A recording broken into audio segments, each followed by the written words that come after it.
If you've ever dreamed of exploring an island paradise right here in the United States, then Puerto Rico might just be the perfect destination for you, and this may be the perfect road trip. This video is all about squeezing the best of the island into the short time that we had and seeing stunning beaches, lush rainforests, historic towns, and of course incredible food. We don't spend any time in San Juan in this video though, we have another video on that in the description. Alright, let's jump in and be sure to subscribe so you don't miss videos like this in the future. Puerto Rico is incredible and I can't wait to share it with you. We had an Airbnb in the Condado neighborhood and we set out to visit El Yunque, which is about an hour outside of the city. Our first stop brought us to Rico Pond Bakery, which is supposedly loved for its baked goods and breakfast sandwiches. Also, I apologize in advance if I missed some pronunciations in this video. Welcome to Puerto Rico with some thunderstorms, and we're gonna eat in the car because the air conditioning's on in there and it's freezing.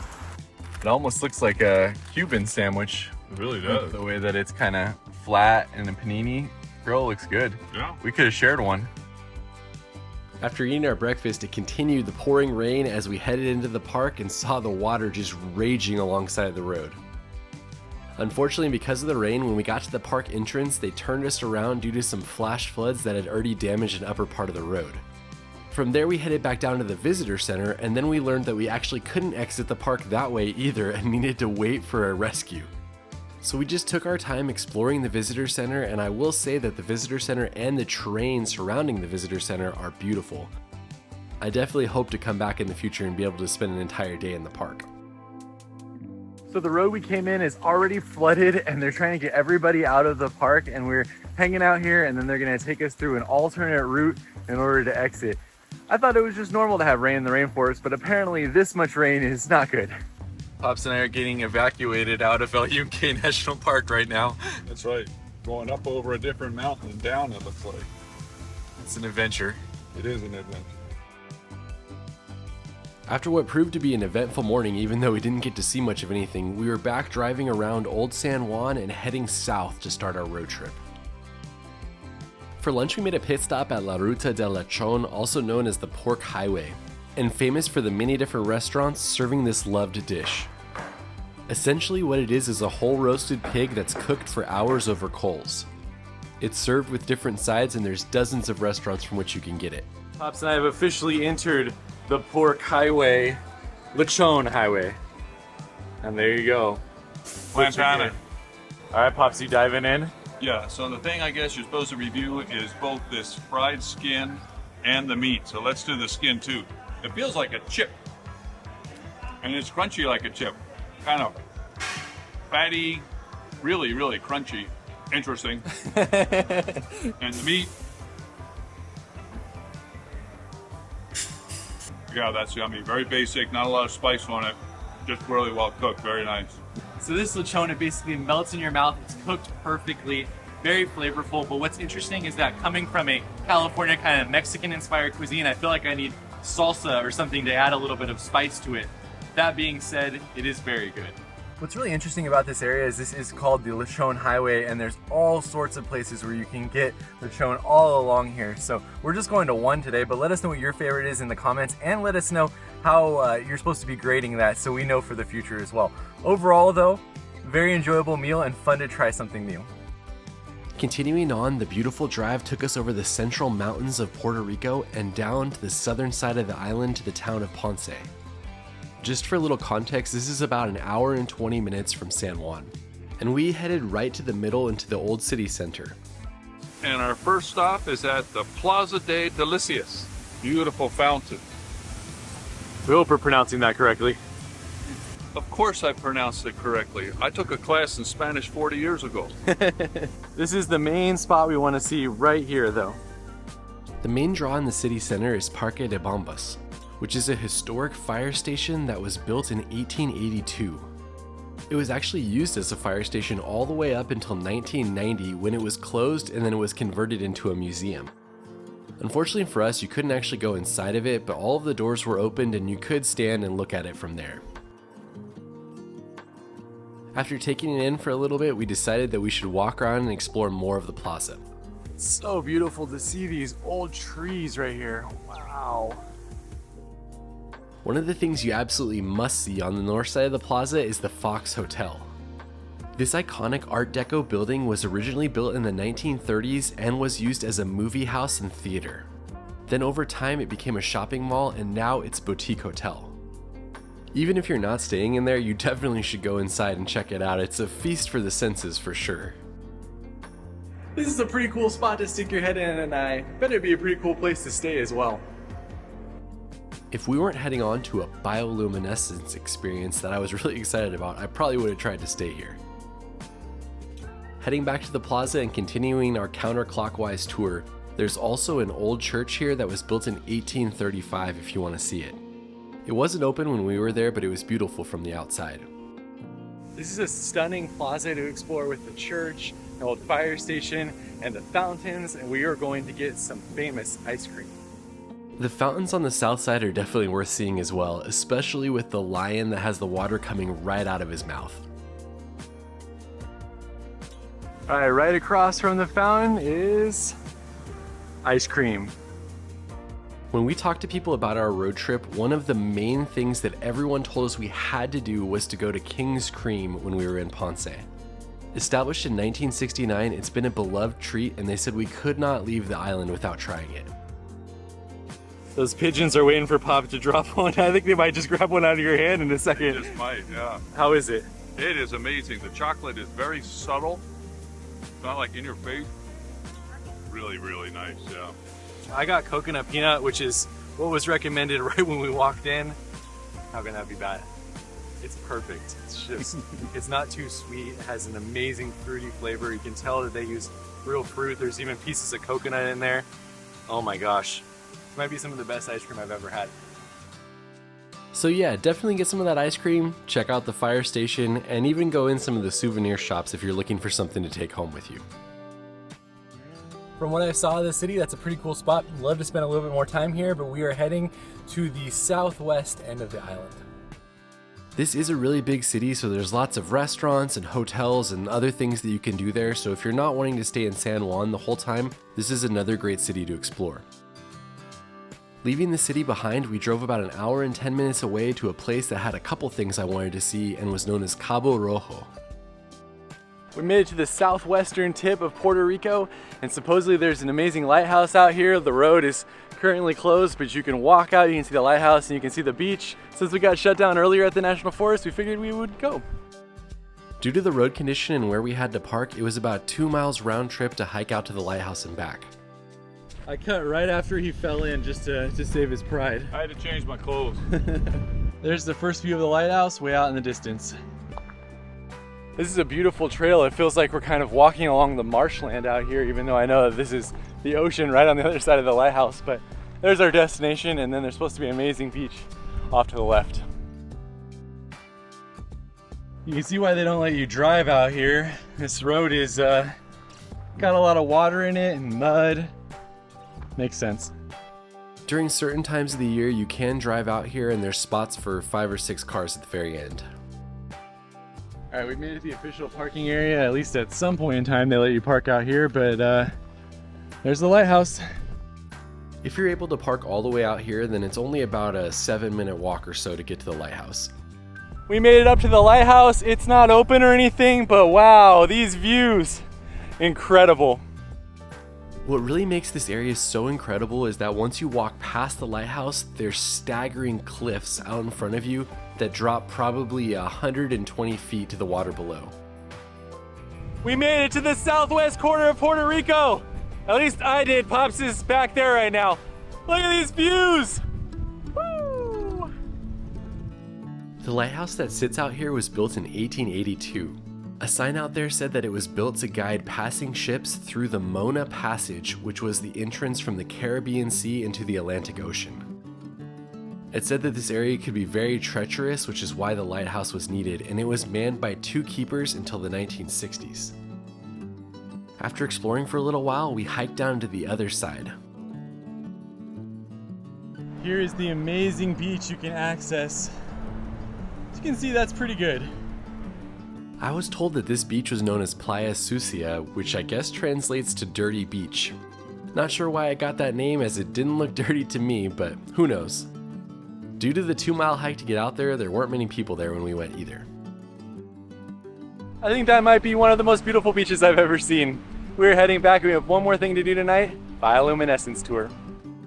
On the way out, we drove by the salt flats, which are known for their pinkish hue, and we decided to pull off and see them. Also, drones are not allowed here because it is a wildlife area, so don't use a drone. When we got there, we didn't really notice the hue because it was overcast, but then the sun came out and everything immediately started looking pink. On the way to the Bioluminescence Bay, we stopped at the famous pink salt flats. I didn't know what to expect, as I don't think that they're even managed anymore, but wow. That's still a really pretty color. At one point, this area was used for harvesting salt, but now I believe it's just part of the wildlife preserve. Hopefully this comes through in the video, but this is so cool. It's very pink, a lot more than I anticipated it being. And I don't know, it's just something incredibly unique. If the sun was shining directly down, this would light up really, really pink. You can still walk around the different pools, you can walk along the narrow pathways, but of course don't walk on the salt itself. We even got a little rainbow out there. It's just really fascinating. I mean, we've been to the salt flats out in the desert in California and whatever, but to see this pink salt like this and think about them harvesting it, what a cool thing to see. All right, now we're officially heading on to the Bioluminescence tour. Getting back in our car is about a 30-minute drive to La Parguera, which is where our hotel and our bio tour was. Our hotel even got Elvis playing. What more could you want, Pops? After getting situated in the hotel, it was a 2-minute drive down to the water to check in for our bioluminescence tour. We got perfect no moon tonight for the bioluminescence.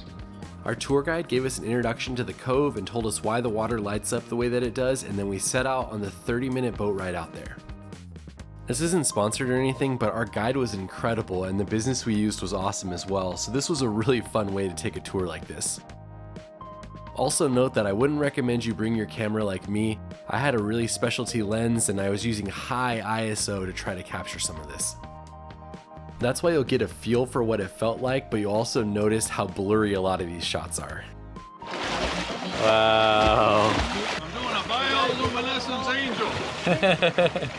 I am about to do a cannonball with a 3.5 twist. All right, let's see a three and a half twist too. Ready? Yep. Whoa! I give that a 4 out of 10. 9.5, 9.9, 9.7. Way better than Pops. Ready? 3, 2. Woohoo! Woo! Once we got to the cove, we had about 20 minutes to kayak around and then 20 minutes to swim. As you can tell though, most people really enjoyed the swimming portion of it. 3, 2, 1.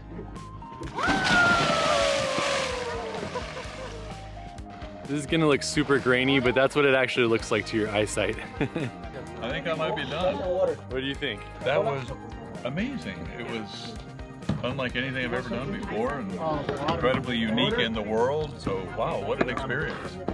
I agree. I had low expectations and that blew my mind. The whole experience felt magical, just moving your hands through the water. I couldn't get enough. If you get down to this part of Puerto Rico and you can go to the one where you can actually swim in the water, absolutely do it.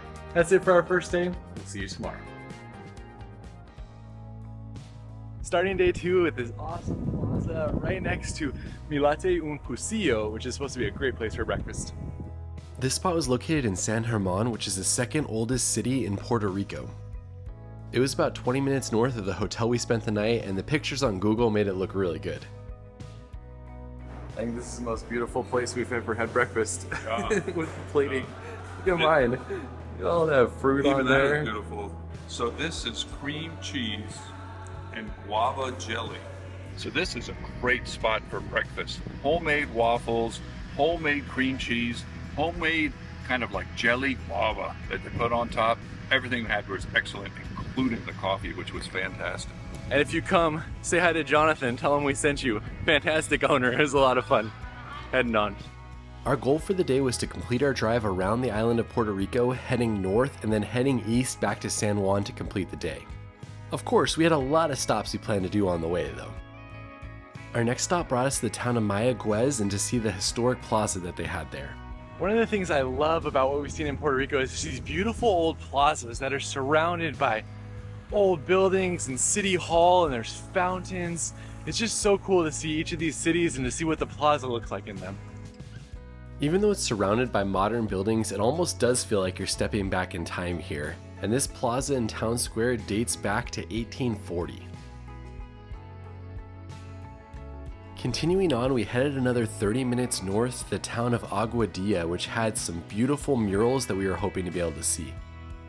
It was a little bit tough to find them and to know where to park along the side of the road, but these are known as the painted houses of Aguadilla.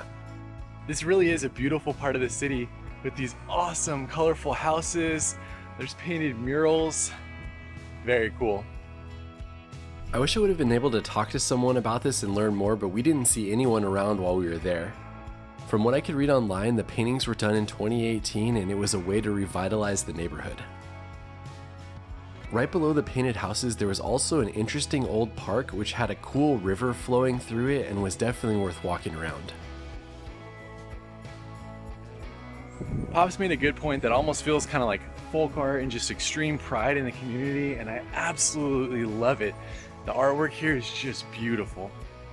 All right, now we're leaving the coast behind for a little bit and we're heading into the mountains to go to a waterfall. If I came back, I would definitely spend more time on the western portion of Puerto Rico, as Aguadilla was beautiful and I've heard that Rincon is one of the most beautiful places that you can see on the entire island.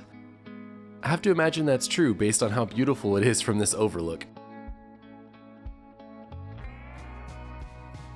For us though, we headed inland on Highway 111 about 40 minutes to our next stop. Next up, we're heading to Gozalandia, which is where you can swim beneath a waterfall. When we went, it was $10 to park here and it looked like it was going to be one of the most popular spots we'd been to so far. It's very hot and humid today, so it's the perfect day to jump into waterfalls. From the parking area, you'll follow the signs and the massive amount of stairs all the way down to where the waterfall's at. There's some overlooks from up here if you don't want to walk all the way down, and do note that it was very slippery for us when we went down. What do you guys think? 2 thumbs up for me. Let's go swimming. Look at you hiking down with a waterfall next to you. Once you make it to the base of the stairs, you'll just follow the creek up to where the pool is at. This waterfall stands at about 60 feet tall with an impressive flow and even a smaller flow on the right hand side. The pool is deep and you can swim to your heart's content, with many people finding different ways to climb up the waterfall and get some cliff jumping spots. This is what I headed to first, and I just did one of the smaller jumps as it was slippery to climb up. Woo! Pops was too cool to swim, so he just hung out and watched while I spent about 30 minutes swimming around. That was so much fun. The water was cold, the waterfall was amazing, wasn't too busy, and Pops didn't bring his swimsuit, so he didn't get to go swimming. I'm fine. He missed out. All right, one of the scariest parts about this place is this massive hill that you have to go up or down to get to it. We almost did not make it on the way up. Pops is gonna show you right now. This hill is so steep that it has traction cutouts, so hopefully people go fast enough that their tires will grab the traction cutouts and pull them up. As you can see, we almost didn't make it up that second hill either. Leaving the waterfall, we headed back out on Highway 111 and drove about 45 minutes to our next stop, Reserva Natural Cueva del Indio. Here you also needed to pay a parking fee and needed to pay a fee to access the hike. This is our second to last stop before we arrive back at Old San Juan. We're maybe going to see some caves if we can find them, but we're definitely going to see some arches. Pops is really excited about the cave. Yeah, excited about seeing them from above. All right, they said we had left first to get to the cave, which must be up there where all those people are at. If you come here, they give you lots of rules in the beginning, and I would definitely recommend heeding them. Watch where you're walking, there's lots of holes. Alright, so this is how you go down to the cave. So if you want to go in the cave, you have to fit through that crack right there. This is the only way in. You gotta climb up and then you gotta go through here. Wish me luck. Alright. Here we go. This is pretty crazy in here, look at this. Honestly, not sure where I go next. I guess I have to kind of maneuver my way down there. Alright, I'll try and report back. Alright, I'm tapping out. This is a little too narrow for me to get down right there. But if you're a little bit skinnier than me, you can get down right there and you can walk all the way back into the cave. Alright, well, I made it out right when the rain started coming down. Woo! That was tough. Pops is out here. Good job doing it. Woo! Beautiful. This is incredible. If you're wondering more about the cave, all the instructions, including pictures and how to get in, were told to me when I paid my fee to enter the hiking area. The rain was back and forth, but every time it happened, it was pouring, so we were getting pretty wet. There's another view of the cave that I climbed into right there. It definitely goes all through here. All right, made it off the one With the cave, and now we're going over to the one they call the 7 Arches. Here comes the rain again. Be prepared for anything in Puerto Rico. Woo! Soaking wet now. At this point, we were soaking wet, so we just committed. We didn't even try to hide. Can you blame me for not wanting to come all the way out here? Woo, it's incredible. After waiting for about 5 minutes in the rain, it eventually subsided and we were able to get some amazing views. It's hard to believe I was just getting rained on a second ago. Now it's sunny. Look at those views. I had asked the person at the entrance taking the money whether I was able to fly a drone here, and he had told me that I could. So with the short break in the rain, I got it up and I got a couple amazing shots. It really is incredible to see how angry the ocean is after a storm like that.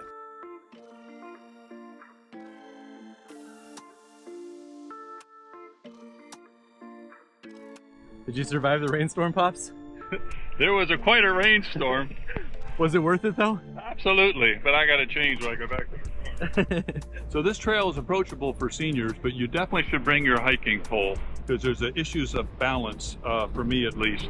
But yeah, I definitely would say come and do it. You can get all the way down around to where the cave is and out to where you can see the arches, so definitely consider it. You can do it. This is the terrain. It's just a little bit jagged and you gotta watch your footing. Especially when you're by the edge. My hat's still dripping from that rain. A few more stops left before we're done with this road trip. On the way out, we wanted to stop by the Christopher Columbus statue, which is controversial, but unfortunately there was no real way to see it as the gate was closed to get in. We've been driving in the beautiful sun to one of our last destinations, but look at what we see right now. Lightning and storms. I said, well, it's not looking very good with this storm, but typically I only have one extra outfit that I carry with Josh when I'm traveling, and the other one I have is soaking wet. Right as we were arriving back to San Juan, we decided to head out to Palo Seco to see how far we could get. Before going to our official last stop, which isn't weather dependent, I wanted to come all the way out to this point to get a view of El Moro, but it was thundering and lightning a second ago, so I'm a little bit traumatized that it's gonna start, which is why I got the umbrella. You can see Pop's out there with his beautiful poncho, but look at how epic that view is. Pop's rocking the latest line of fashion. We'll be sure to put that up on the storefront later. Difference between me and you is, quote Will Smith, I make this look good. And he got no shoes on as well. Shoes are all soaked. The weather couldn't stop us from having a good time, and this is a pretty incredible view of the fort in Old San Juan, which is a UNESCO World Heritage Site. I'd say it's well worth it for that view. Other than the beach and the view, there isn't really anything else to do out here. There was the remains of another fort, but it was completely closed and gated off. We continued walking around as we were trying to find a way to see both of the old forts in one picture. That's Old San Juan over there, and you can see the cruise ship that's docked. Puerto Rico is a very popular place for cruise ships. And there's one more view of the old fort before we head on. To finish up our epic road trip, we drove about 10 minutes south to Casa Bacardi, probably one of the most famous tourist spots in all of Puerto Rico. If you decide to do this, especially during the summers or busy holiday weekend, be sure to get your tickets in advance as they are likely to sell out. Our last stop of the day is Casa Bacardi, but since Pops doesn't like rum, we brought out the heavy hitter. Amy's on the tour. Let's go. In the nice, beautiful pouring rain. They started us with a cocktail pre-tour. Cheers. Exactly how you should start all tours. While we were walking around excited for our tour to start, the lightning and thunder also decided to start. Our tour got canceled because of rain, so they put us on the 6:15 tour. We're getting something to eat, and hopefully the 6:15 tour goes out with the crazy rain and thunder. We got our food, and our 6:15 tour is not looking good at the moment. But this looks pretty good. Spicy crab cup With plantain inside. Oh, and lightning behind you. Very good. It's not so spicy, but it's good. What you got, Amy? Rum? Guava barbecue sliders. There you go. That looks good. The rain stopped, so we get to head out on the 6:15 tour. Let's do There this. we go. In the rain and all. There are many different tours that you can take here, but we ended up doing the Legacy Tour, which was around an hour long and was $40 a person. It begins with your guide driving you around the property and narrating what you see, before taking you to one of the main buildings and letting you get out and explore for the rest of the tour. There's also tours that do a deep dive into their rum and allow you to taste more, and then there's also mixology classes that you can take and all sorts of other stuff. This tour is visually unique with lots of interesting rooms that you go into and great exhibits that help you learn more about the rum making process. There's also a video that you watch about the brand's history that's fascinating, especially with how they had to move from Cuba. The Bacardi company started in the 1860s, and they were in Cuba for over 100 years before their operations and assets were illegally confiscated without compensation by the revolutionary government in the 1960s. You can do a deep dive on this online and learn a lot more if you're interested. To end the tour, our guide allowed us to smell 2 of the different types of rum before the fermentation process, and then walked us through the unique barrel room that they had set up for you to do social media pictures before bringing us into the bar and allowing us to try a few of the different types of rum that they make here. The last pour was the most unique and it had been sitting in the barrels the longest, and so we savored that one before ending our tour. Salud. It's sweet. Smoky. Sweet and smoky. And with that, our time in Puerto Rico is done. You can see all the other videos, including some with Amy, in the description. We'll see you on the next one. Unless you have anything to say about Puerto Rico, Pops. Puerto Rico is so surprisingly beautiful. People are friendly. We've had a wonderful time here. Honestly, one of the best road trips we've ever done. Come to Puerto Rico. We'll see you on the next one.